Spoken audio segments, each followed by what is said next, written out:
Regina, you already made a mark in Indian cinema. How getting into this para sports, the kind of love you're showering to the kids, and when they were seeing you, they were like, a mother or daughter or son connection. I can see the love you're giving it. How I just wanted to know the journey, how you got connected with this association or foundation. Well, it goes way back, at least about 10 years. AMF, Aditya Mehtha Foundation, started in 2013, and I happened to meet Aditya through Shilpa Reddy Okay. in Hyderabad, and she would explain to me what he was trying to do, and it was pretty much in the nascent stages when he started off. He had a vision, and he was on a mission to complete this, and I wasn't a trustee back then, but a few years being a ardent supporter, I decided that I would also get on board and be a trustee of the organization, only because I could see the zeal, and it's not easy. Yes. It is not easy to engage people, to nudge people, to even think about this. The fact that 11 years after he has started this NGO, we have 2 athletes who are now representing India in the Paralympics. It's taken him 11 years. Yeah. And that requires consistency and perseverance of a different level. True. And I must say that back then AMF had very less support from from the state or from any of the other organizations.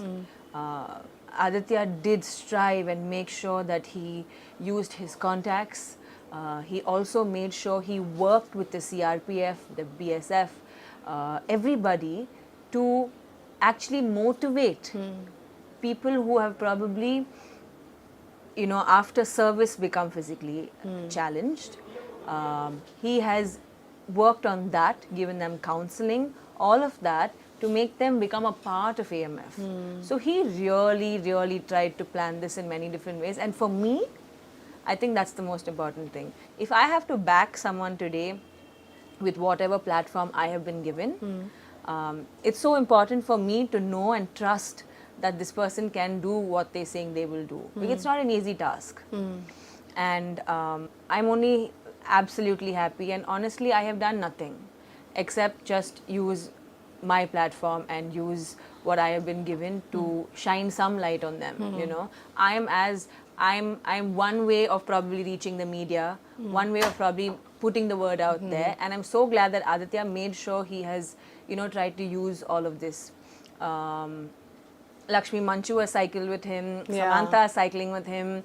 We've gone step by step, tried to bring in a lot of people so that the awareness is created far and wide.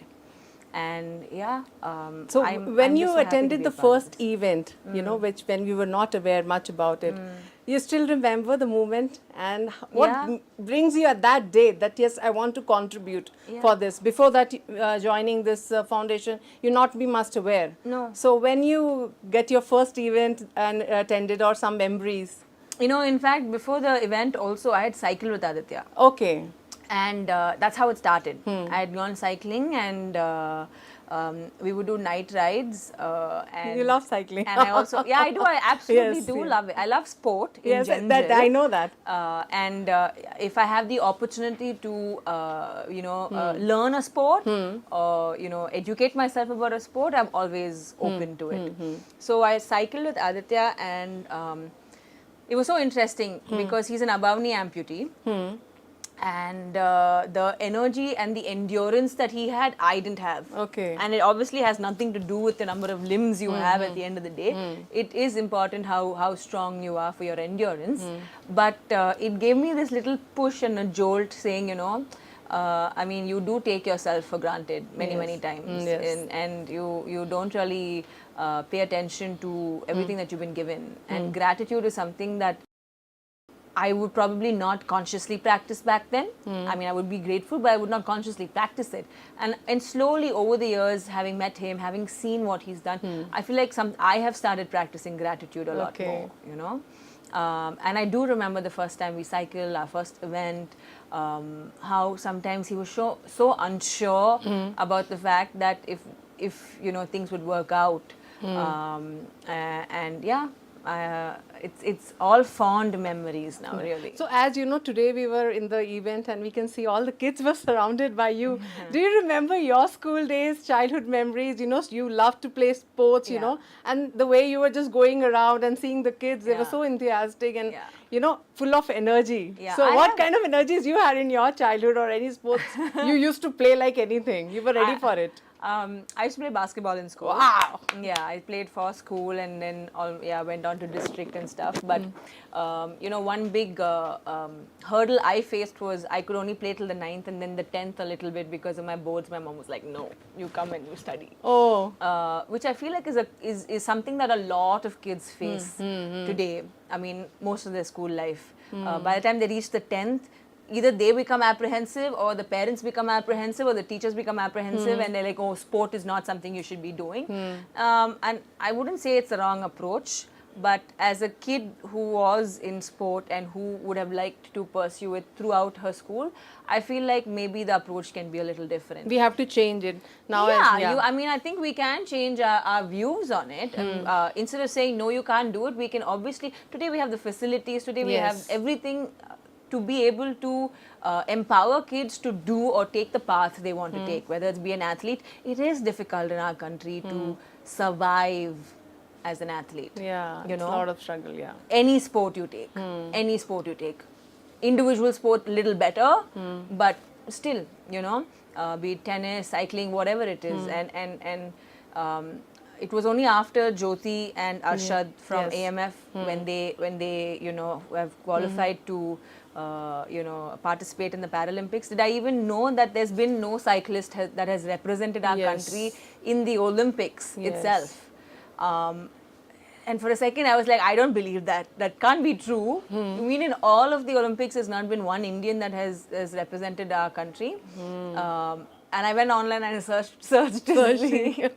And that's interesting, you know, that it has been like It's this. a great achievement, I must say. It is a wonderful achievement. I know that Jyoti and Arshad are both worried, tensed, nervous, rightfully so.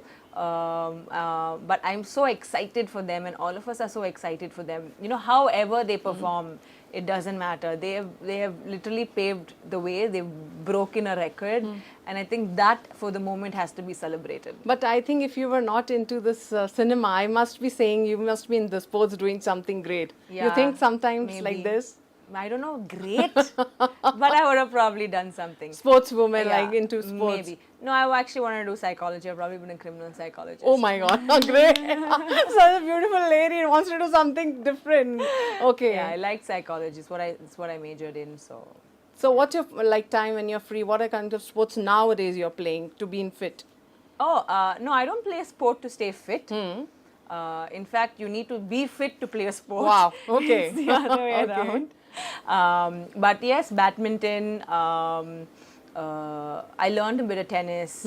I swim once in a while. Basketball. Like true. once a week I play basketball now. Like I said, any sport.